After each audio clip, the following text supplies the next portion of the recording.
Assalamualaikum Bapak, Ibu, dan teman-teman sahabat senja yang saya sayangi dan saya hormati di seluruh penjuru negeri. Mari kita luangkan waktu sejenak dari kesibukan, tarik napas dalam-dalam, dan jujur pada diri sendiri.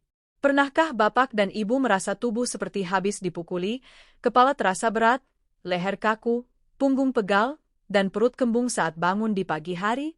Padahal, malamnya tidak makan banyak dan tidur pun tidak nyenyak, sering terbangun di tengah malam.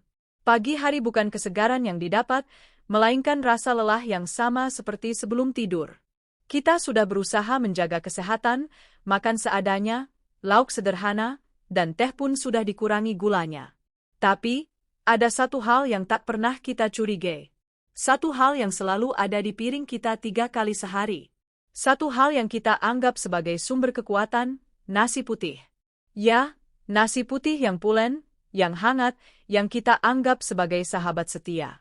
Izinkan saya dengan segala kerendahan hati dan rasa sayang untuk menyampaikan sebuah kebenaran yang mungkin akan mengubah pandangan kita selama ini.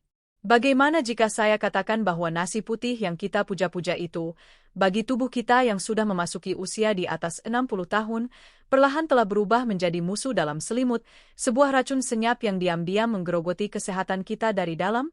Saya sudah lama mendampingi dan merawat para orang tua hebat dari desa-desa di lereng Gunung Bromo hingga ke pesisir sibuk di kota Surabaya. Dari ribuan pertemuan dan keluhan yang saya dengar, saya menemukan sebuah pola mengerikan yang berulang terus-menerus. Keluhan seperti diabetes yang tak kunjung turun, kolesterol yang bandel, asam urat yang sering kambuh, kaki yang kebas dan kesemutan, mata yang semakin kabur, hingga ingatan yang mulai menurun, seringkali memiliki satu akar masalah yang sama. Tersangka utamanya bukanlah gorengan, santan, atau kopi, melainkan cara kita memandang dan mengonsumsi nasi putih. Ini bukan salah bapak atau ibu, ini adalah kebiasaan turun-temurun yang tidak pernah dipertanyakan, membuat kita semua terjebak di dalamnya. Kita diajarkan bahwa kalau belum makan nasi, artinya belum makan. Keyakinan inilah yang tanpa sadar telah membuka pintu bagi berbagai penyakit degeneratif untuk masuk dan merusak tubuh kita di usia senja. Oleh karena itu, dalam video yang sangat penting ini, saya tidak akan bertele-tele. Saya akan membongkar tuntas 7 jebakan maut dari nasi putih yang wajib diketahui oleh setiap orang yang berusia di atas 60 tahun. Ini bukan untuk menakut-nakuti, melainkan sebagai wujud kasih sayang. Ini adalah undangan untuk kita bersama-sama merebut kembali kendali atas kesehatan kita. Saya akan tunjukkan kesalahannya, jelaskan mengapa itu berbahaya dengan bahasa sederhana, dan yang terpenting, saya akan berikan solusi yang mudah, murah, dan bisa langsung diterapkan. Tetaplah bersama saya sampai akhir, karena jebakan nomor 7 adalah yang paling sering kita lakukan tanpa sadar, dan solusi untuk jebakan nomor 7 adalah yang paling cepat memberikan hasil. Jika Bapak dan Ibu serius ingin hidup lebih sehat, lebih berenergi, dan terbebas dari nyeri di sisa umur yang berkah ini, mari kita mulai perjalanan ini bersama. Tuliskan di kolom komentar, saya siap belajar, sebagai tanda komitmen kita. Jebakan maut 1, nasi putih sebagai sumber energi tak tergantikan. Jebakan maut pertama adalah anggapan bahwa nasi putih adalah satu-satunya sumber energi terbaik dan tak tergantikan, terutama setelah beraktivitas. Ini adalah kekeliruan fundamental yang menjadi fondasi dari semua masalah lainnya. Kita berpikir setelah membersihkan rumah, setelah dari kebun, atau setelah seharian di pasar, tubuh butuh energi cepat dan cara termudah adalah dengan sepiring penuh nasi hangat. Rasanya tenaga langsung kembali. Betul, tapi disinilah bencana itu dimulai. Nasi putih adalah karbohidrat sederhana dengan indeks glikemik yang sangat tinggi. Bayangkan sebuah tungku api. Karbohidrat kompleks seperti ubi atau singkong adalah kayu bakar yang besar, ia terbakar perlahan dan memberikan panas yang stabil serta tahan lama. Sedangkan nasi putih, ia ibarat bensin yang disiramkan ke api. Memang apinya langsung berkobar besar, tapi hanya sesaat lalu langsung padam, bahkan meninggalkan jelaga. Begitulah yang terjadi di dalam tubuh kita. Saat nasi putih masuk, ia dengan sekejap diubah menjadi gula, membanjiri aliran darah kita dalam sebuah fenomena yang saya sebut tsunami gula. Pankreas kita, organ kecil yang malang itu, dipaksa bekerja ekstra keras untuk mengeluarkan hormon insulin sebanyak-banyaknya demi meredam tsunami gula ini. Bagi tubuh anak muda mungkin pankreasnya masih kuat. Tapi bagi tubuh lansia yang ibarat mesin sudah bekerja lebih dari 60 tahun, kerja paksa ini akan membuatnya cepat lelah dan akhirnya rusak. Inilah awal dari resistensi insulin, gerbang utama menuju diabetes. Energi yang Bapak Ibu rasakan setelah makan nasi itu adalah energi palsu, energi sesaat yang dibayar dengan kerusakan organ jangka panjang. Saya teringat kisah Pak Tejo, seorang pensiunan mandor bangunan dari Karanganyar, berusia 68 tahun. Beliau datang dengan keluhan klasik, "Dok, saya ini aneh. Habis makan nasi banyak, rasanya ngantuk sekali, badan lemas. Tapi kalau tidak makan nasi, rasanya gemetar, tidak ada tenaga sama sekali." Wajahnya tampak bingung dan putus asa. Gula darahnya selalu di atas 250 meskipun sudah minum obat rutin. Saya tidak mengubah obatnya, saya hanya mengubah satu hal. Saya bilang, "Pak Tejo, coba selama 2 minggu, setiap kali makan, porsi nasinya dikurangi setengah. Setengah sisanya diganti dengan 1 buah kentang rebus atau 2 potong tahu kukus." Awalnya beliau ragu, "Nanti saya lemas, Dok." Saya yakinkan untuk dicoba dulu. Apa yang terjadi 2 minggu kemudian? Pak Tejo kembali dengan senyum yang lebih lebar. "Dok, ajaib. Badan saya rasanya lebih enteng, rasa ngantuk setelah makan hilang, dan yang paling penting saya tidak lagi gemetaran kalau telat makan. Gula darah saya pagi ini 180, Dok, pertama kalinya di bawah 200 dalam 3 tahun terakhir. Lihat Bapak Ibu, solusinya bukan menghilangkan nasi sama sekali, tapi memahami bahwa ia bukan satu-satunya sumber energi. Energi yang stabil dan tahan lama justru datang dari sumber lain yang lebih ramah bagi tubuh kita. Jadi, mulai sekarang, ubahlah pola pikir. Anggap nasi sebagai pelengkap, bukan makanan utama. Sumber energi utama kita di usia senja seharusnya berasal dari protein seperti tahu, tempe, telur, dan ikan, serta karbohidrat kompleks seperti umbi-umbian dan sayuran. Jebakan maut 2, nasi putih dengan lauk tinggi karbohidrat. Jebakan maut nomor 2 ini sangat berbahaya dan sering saya temui di pedesaan maupun perkotaan, yaitu kebiasaan makan nasi putih dengan lauk yang juga tinggi karbohidrat. Coba kita jujur, seberapa sering kita makan nasi dengan mie instan, atau nasi dengan perkedel kentang, atau nasi dengan bakwan yang penuh tepung? Kita menganggap itu adalah lauk, padahal sejatinya itu adalah nasi makan nasi. Ini adalah resep bencana yang sempurna untuk tubuh seorang lansia. Bayangkan kembali tsunami gula yang tadi saya ceritakan. Jika makan nasi putih saja sudah seperti satu gelombang tsunami, maka makan nasi ditambah mie instan atau perkedel adalah seperti 3 gelombang tsunami yang datang bersamaan dari arah yang berbeda. Tubuh kita benar-benar dihantam habis-habisan. Pankreas tidak lagi hanya menjerit, tapi mungkin sudah pingsan. Gula di dalam darah melonjak ke tingkat yang sangat berbahaya, membuat darah kita menjadi kental dan lengket seperti sirup. Darah yang kental ini akan mengalir dengan susah payah ke seluruh tubuh. Pembuluh darah kita yang halus yang menuju ke mata, ke ginjal, ke ujung-ujung jari kaki, akan menjadi yang pertama kali mampet dan rusak. Inilah mengapa penderita diabetes sering mengalami masalah penglihatan yang semakin kabur, fungsi ginjal yang menurun hingga harus cuci darah, dan kaki yang terasa kebas atau bahkan luka yang tak kunjung sembuh. Semua itu berawal dari piring makan kita, dari kombinasi maut antara nasi, mie, dan tepung. Saya punya cerita yang sangat menyentuh dari Ibu Ratmi, seorang penjual jamu gendong dari Wonogiri, usianya 64 tahun. Beliau datang dengan keluhan kedua telapak kakinya terasa tebal dan sering kesemutan seperti digigit ribuan semut. Tidurnya tidak pernah nyenyak. Setelah saya periksa, gula darahnya memang tinggi. Lalu saya tanya kebiasaan makannya. "Saya makannya sederhana kok, Dok. Pagi nasi sama bakwan 1, siang nasi sama tahu bacem, malam kadang nasi sama kerupuk saja sudah cukup." Hati saya miris mendengarnya. Saya jelaskan perlahan, "Ibu, yang jadi masalah bukan kesederhanaannya, tapi jenisnya. Bakwan itu tepung, kerupuk itu tepung. Ibu setiap hari makan nasi ditambah tepung. Itu yang membuat darah ibu jadi kental dan aliran darah ke kaki tidak lancar." Saya sarankan beliau mengganti lauknya. "Coba, Bu. Bakwannya diganti tempe kukus, kerupuknya diganti 1 butir telur rebus. Nasinya tetap setengah piring." Sebulan kemudian, Ibu Ratmi datang lagi. Kali ini bukan untuk berobat, tapi untuk mengantar sebotol kunyit asam buatan sendiri. Sambil tersenyum haru, beliau berkata, "Terima kasih banyak, Dok. Kesemutan di kaki saya sudah banyak berkurang. Sekarang saya bisa tidur lebih nyenyak." Ternyata benar, lauk saya yang salah selama ini.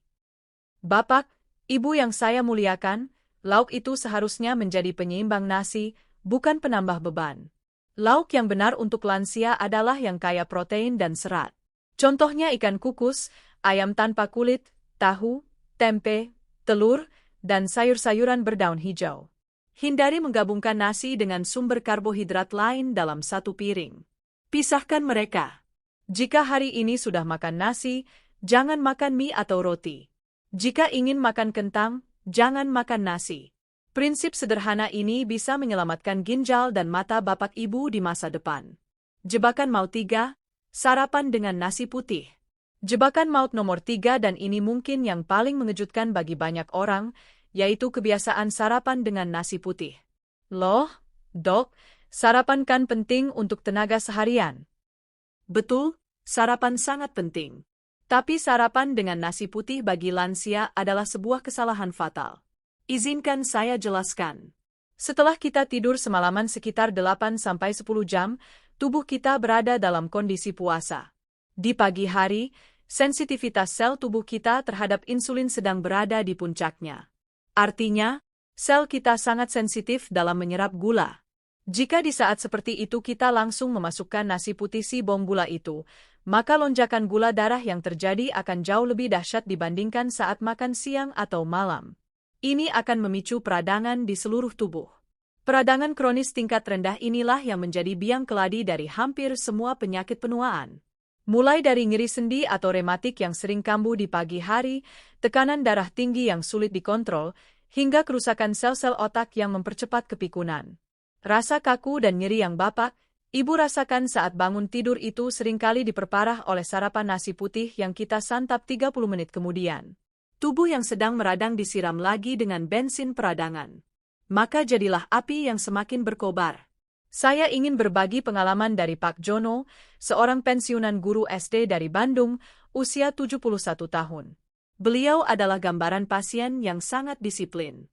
Minum obat teratur, tidak merokok, tidak minum kopi. Tapi anehnya tekanan darahnya selalu tinggi di kisaran 160/100 dan lututnya selalu bengkak dan nyeri setiap pagi. Beliau sampai frustrasi. Suatu hari saya tanya detail tentang sarapannya. "Saya sarapan biasa, Dok. Nasi setengah piring sama sayur bening dan sepotong tempe goreng."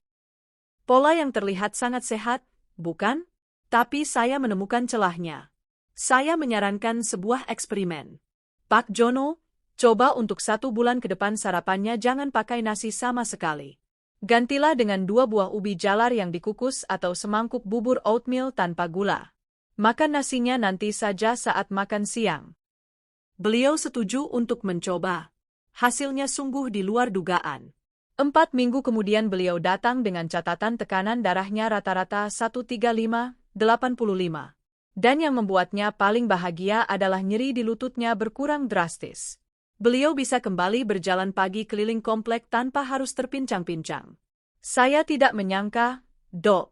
Ternyata biang keroknya ada di sarapan nasi selama puluhan tahun ini," kata beliau dengan mata berkaca-kaca.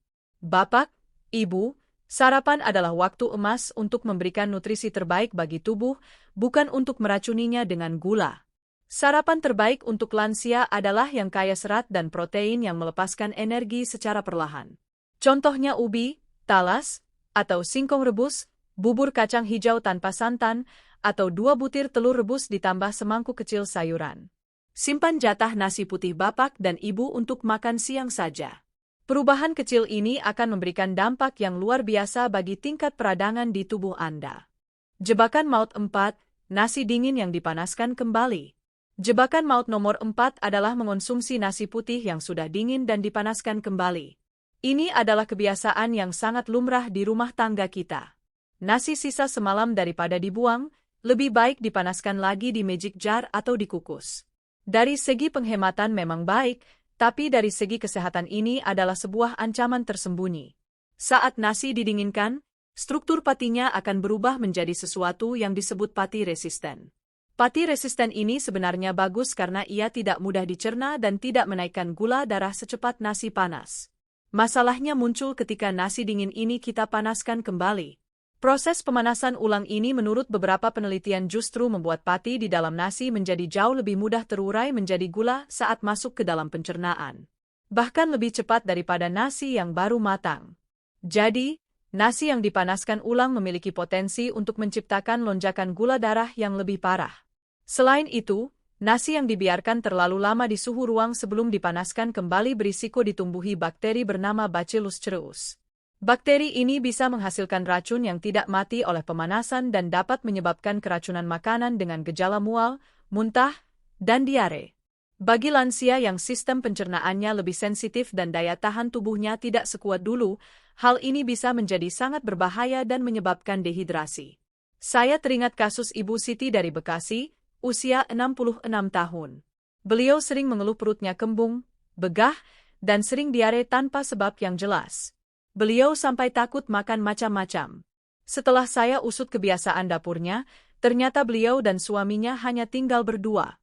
Mereka sering memasak nasi untuk seharian penuh lalu memanaskannya berulang kali agar tetap hangat.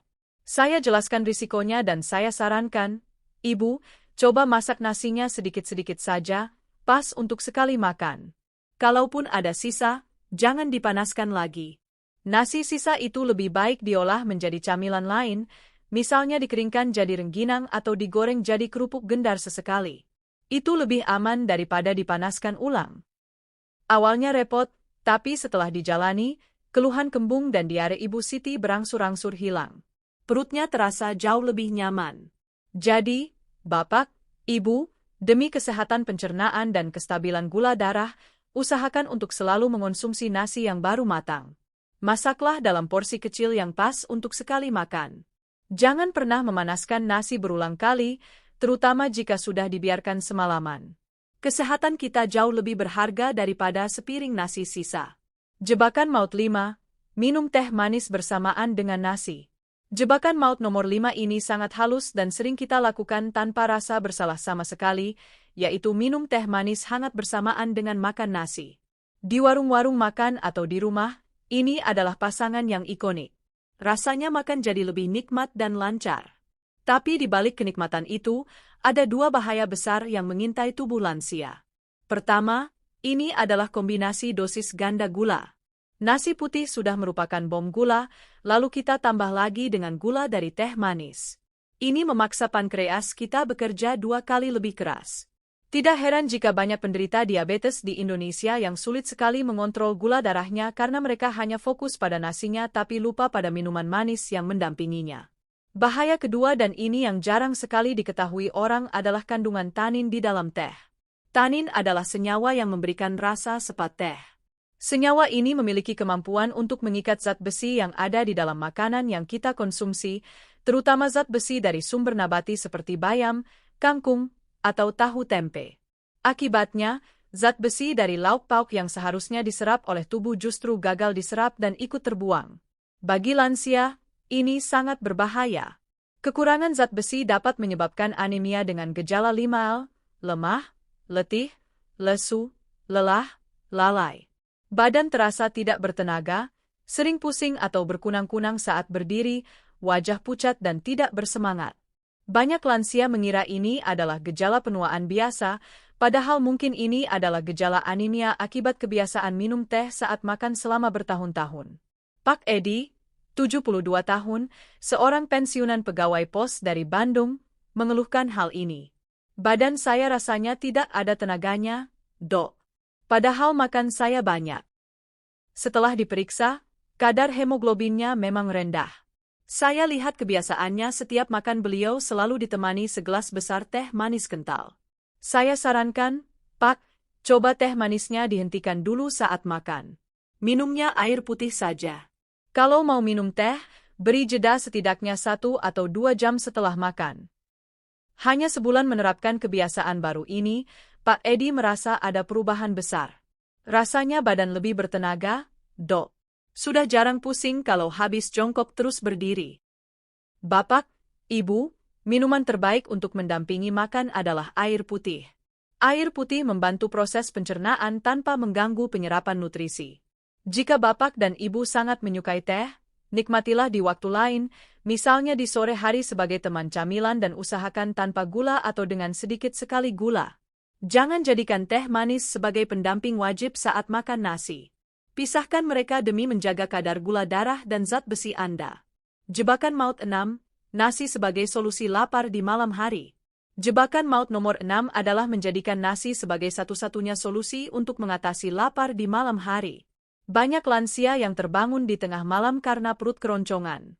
Lalu solusi paling praktis adalah pergi ke dapur, membuka magic jar, dan mengambil beberapa sendok nasi hangat agar bisa tidur lagi. Kebiasaan ini sangat merusak. Makan karbohidrat sederhana seperti nasi putih di tengah malam saat metabolisme tubuh kita sedang berada di titik paling lambat adalah cara paling efisien untuk menimbun lemak, terutama lemak di bagian perut. Gula dari nasi yang tidak terpakai sebagai energi akan langsung diubah dan disimpan menjadi lemak perut atau lemak visceral. Lemak inilah yang paling berbahaya karena ia membungkus organ-organ dalam kita dan melepaskan zat-zat pemicu peradangan yang bisa merusak jantung dan pembuluh darah. Selain itu, makan nasi di malam hari juga akan mengganggu kualitas tidur itu sendiri. Lonjakan gula darah akan membuat tubuh gelisah dan bisa memicu hormon stres. Bapak dan ibu mungkin bisa tidur lagi, tapi tidurnya tidak akan nyenyak dan berkualitas. Paginya akan bangun dengan perasaan yang sama lelahnya. Saya punya kisah dari Ibu Nani, 65 tahun, seorang ibu rumah tangga di Jakarta. Beliau mengeluh berat badannya terus naik padahal makannya tidak banyak dan lingkar perutnya semakin membesar. Tidurnya juga sering terganggu. Setelah digali, ternyata beliau punya kebiasaan ini. Hampir setiap jam 2 malam, beliau bangun dan makan 4 sendok nasi. Kalau tidak begitu, saya tidak bisa tidur lagi, Dok. Perut saya perih, katanya. Saya jelaskan dampak buruknya dan saya berikan solusi alternatif. Ibu, rasa lapar di malam hari itu seringkali bukan lapar sungguhan, tapi sinyal tubuh kekurangan protein atau cairan. Coba sebelum tidur siapkan segelas air putih dan segenggam kecil kacang almond atau 5 butir kacang mede di samping tempat tidur. Kalau terbangun, jangan makan nasi. Minum dulu air putihnya, lalu makan kacangnya perlahan-lahan. Kacang-kacangan mengandung protein dan lemak sehat yang memberikan rasa kenyang lebih lama tanpa menyebabkan lonjakan gula. 2 minggu kemudian, Ibu Nani menelepon saya dengan suara gembira. Dok, berhasil. Saya sudah tidak pernah makan nasi lagi di malam hari. Tidur saya jauh lebih pulas. Dan anehnya saya tidak merasa lapar lagi di tengah malam. Terima kasih banyak, Dok. Bapak, Ibu, jika rasa lapar menyerang di malam hari, lawan keinginan untuk membuka magic jar. Pilihlah camilan sehat yang kaya protein seperti segenggam kecil kacang rebus, sepotong kecil tahu kukus, atau cukup dengan segelas air hangat. Itu jauh lebih baik untuk lingkar perut dan kualitas tidur Anda. Jebakan maut 7. Keyakinan, sedikit saja tidak apa-apa. Jebakan maut terakhir, nomor 7, adalah jebakan psikologis yang paling kuat, yaitu keyakinan bahwa sedikit saja tidak apa-apa. Kita sering menyepelekan, cuma nambah nasinya 2 sendok saja, tidak apa-apa. Atau, cuma hari ini saja makan nasi pakai mie, besok tidak lagi. Atau, cuma sekerupuk saja tidak akan berpengaruh. Bapak, Ibu, bagi tubuh kita yang sudah sensitif, tidak ada yang namanya, sedikit saja tidak apa-apa. Sedikit demi sedikit itu akan menumpuk menjadi bukit. 2 sendok nasi tambahan setiap hari dalam setahun bisa menaikkan berat badan beberapa kilogram. Sekerupuk setiap hari dalam sebulan sudah menambah beban peradangan yang signifikan. Tubuh kita merekam semuanya. Disiplin adalah kuncinya. Kesehatan di usia senja adalah hasil dari ribuan pilihan-pilihan kecil yang kita buat setiap hari, bukan hasil dari satu tindakan besar. Konsistensi adalah segalanya. Jangan pernah meremehkan dampak dari satu kebiasaan kecil yang buruk jika dilakukan berulang-ulang. Begitu pula sebaliknya, jangan pernah meremehkan kekuatan dari satu kebiasaan kecil yang baik jika dilakukan secara konsisten. Mengganti nasi putih dengan nasi merah, mengurangi 1 sendok gula di minuman, mengganti kerupuk dengan sepotong tempe.